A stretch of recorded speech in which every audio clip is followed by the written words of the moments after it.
Célio, tudo bem? Obrigado por receber a gente. Imagina. Célio, esse caso chocou o país, a comunidade internacional, e levantou um problema seríssimo no Brasil, que é a violência contra a mulher, né? Sim, né? O caso condensa todos os principais problemas que nós temos, né? O desrespeito à mulher, né? O desrespeito e a falta de seguridade com relação aos menores, e o pior de tudo é a banalização desse tipo de violência. O caso é emblemático da falta de limites para esse tipo de ação. Então, na sequência ao episódio e ao vazamento das imagens, ou seja, além de abusada, ainda a imagem foi difundida via redes sociais, não faltaram pessoas dizendo que a vítima era culpada. Por que ela estava lá, que ela também já não tinha bons antecedentes, como se isso justificasse e como se isso livrasse os agressores. Olha, ela pode estar lá, mas não deve, com certeza, se acreditar que ela fez parte disso. Acredito até que por ela, e aí impera, a cultura do estupro, como a gente tem visto, e a cultura do medo. Por ela talvez não tivesse dado publicidade ao episódio.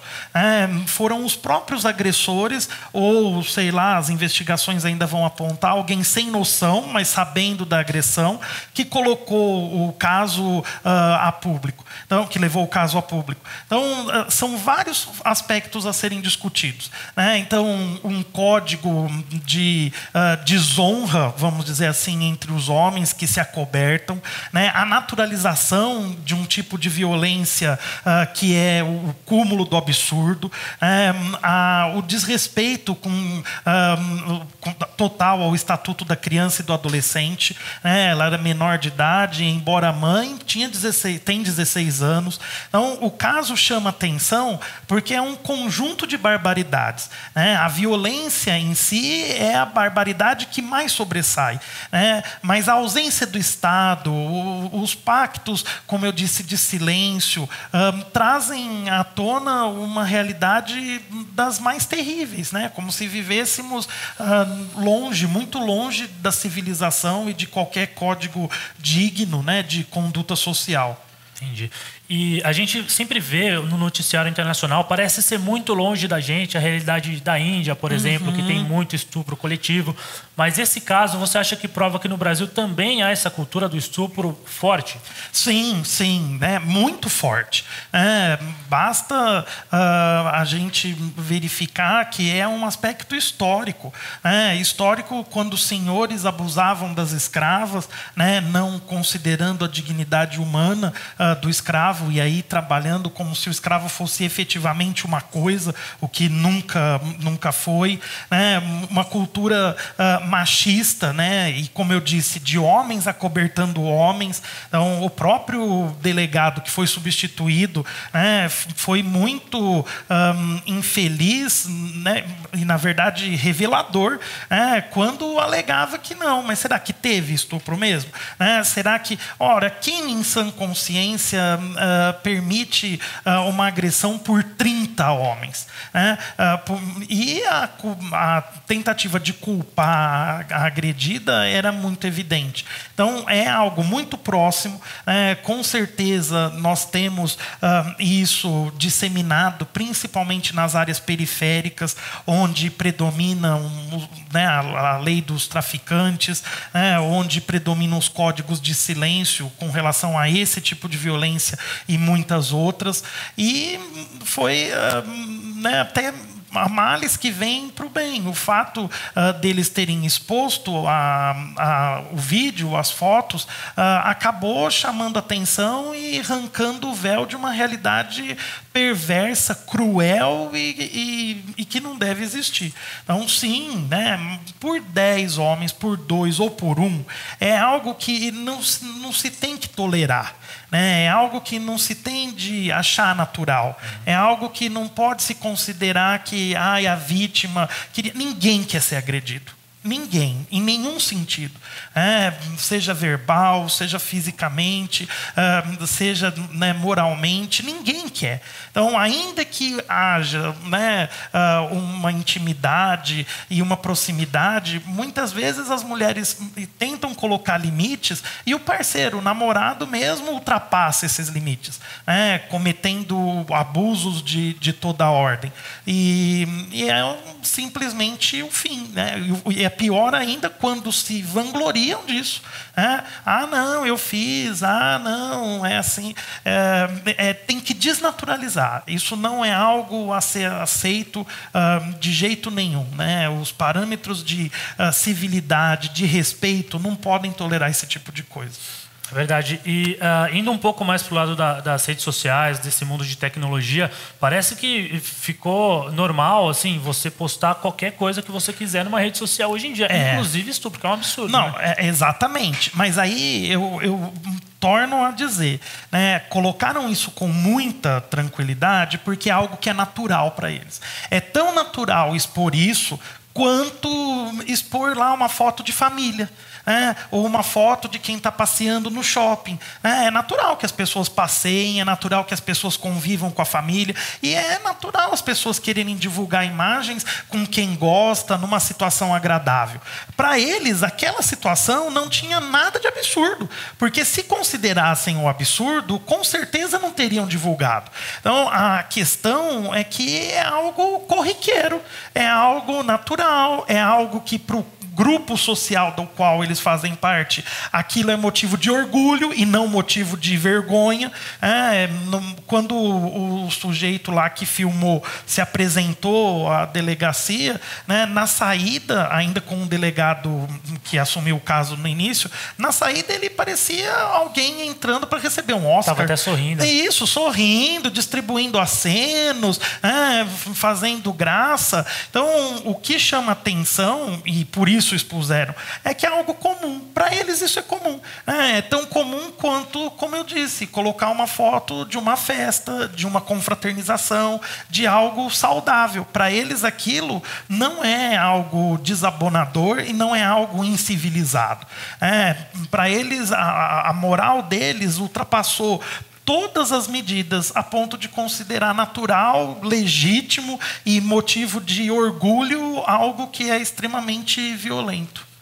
E também tem muitos outros assuntos foram levantados, muitos outros temas foram levantados, como por que isso acontece, inclusive a falta de punição. Por exemplo, hoje a pena para quem comete estupro vai até 9, 10 anos. Então já estão pensando em aumentar essa pena, ou estão cogitando pena de morte, alguma coisa. Sempre reduzir a maioridade penal, sempre começa a borbulhar quando um caso polêmico desse acontece, muitas outras opções. Você acha que como que a gente pode combater essa cultura do estupro no Brasil, Célio?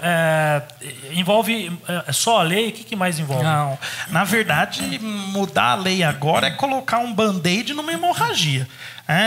Ainda mais se culturalmente essas pessoas consideram legítimos esses atos. O processo é muito mais amplo. É preciso reverter essa lógica de considerar natural e de, no fundo, pensar nas mulheres ainda como um objeto, né? Como algo que se utiliza, se faz e desfaz da forma como o parceiro deseja. As coisas são agradáveis e justas quando atendem aos dois e não a um só. Então, a questão é educacional e desnaturalizar. Não é natural ter isso. Não é natural. E ainda que se aumente a pena, se não tiver um processo de rompimento com a política do silêncio pelo medo, a ideia de que não vou denunciar porque depois eu ainda que vou ficar mal vista, como muitas mulheres pensam, então, não vai resolver. A troca de delegado prova isso, né? Sem dúvida, sem dúvida. Então eu posso ter uma lei que preveja lá o máximo de prisão, que no nosso Código Penal é de 30 anos. São condenados a mais tempo, mas ficam no máximo 30 anos presos. Se não há denúncia, se não há investigação, se quem recebe a denúncia acha que aquilo não é tão grave, a lei não vai resolver. a lei não resolve. E não é algo também periférico, né? Nas áreas periféricas a gente tem outro tipo de norma e de lei fundamentado na violência. Mas eu lembro o caso daquele médico, né, famoso que transitava em todas as rodas, o Abdel Maci, e que depois que uma das suas vítimas, né, resolveu trazer o caso a público, pipocaram as denúncias mais do que comprovadas, né? Ali também eram violências extremas, se valendo da paciente anestesiada. E, olha, é um médico, na época, de renome internacional pela eficiência do seu trabalho em reprodução humana, então, mas, de algum jeito, achava que tinha esse direito. Achava que tinha esse direito. Então, a cultura é que tem de mudar, né? Mesmo que, para isso, as vítimas tenham de encarar muito preconceito e tenham de encarar uma realidade adversa, né? É um caso em que a vítima pensa se vai falar, porque, afinal de contas, ela vai ser culpada, ela vai ser mais vitimizada, vai ser mais atacada, né? Tem a questão da vergonha, lógico, tem a questão de repente, um pai e um irmão machista também dizer, mas o que você estava fazendo lá? Mas por que você foi? Mas olha, você não estava com roupa muito justa? Você não estava com roupa muito curta? E aí a culpa é da vítima. Então, são muitos os aspectos. Não adianta ter legislação se quem cuida da investigação e da lei considera tão difícil ver uma violência como a gente teve nesse caso. Agora, Célia, a gente estava falando que esse caso ele tomou uma proporção imensa no Brasil e até mesmo fora do Brasil. Muitas agências internacionais publicando sobre o caso e acompanhando de perto o caso. Falando um pouco, trazendo um pouco mais para a realidade escolar, você já teve em outros casos, outros temas de redação que foram sobre estupro? Você acha que nesse ano tem alguma redação de alguma prova de algum vestibular ou Enem que pode abordar esse tema? Olha, diretamente não, mas as redações todas, de algum jeito, principalmente a do Enem, acabam tendo embasamento nos direitos humanos. Acabam tendo como fundamento o reconhecimento da individualidade, o respeito às diferenças. E o caso traz todas essas discussões. Então, ainda que não venha uma proposta formatada exatamente a partir desse caso, outros casos como violências extremas, abuso de autoridade, têm o mesmo fundamento, né? O desrespeito ao indivíduo, o desrespeito à diferença e uma cultura de que quem é forte ou se considera forte, no fundo não é forte coisa nenhuma, pode fazer o que bem entender com a outra parte. Então, mesmo que não venha formatado assim, a discussão sobre direitos humanos, sobre as alteridades, sobre poder, sobre relações sociais, estão sempre presentes nas provas. Perfeito.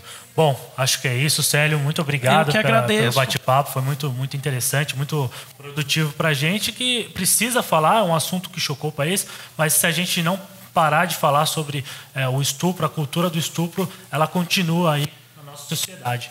Então é isso, até a próxima. Vejo vocês em breve.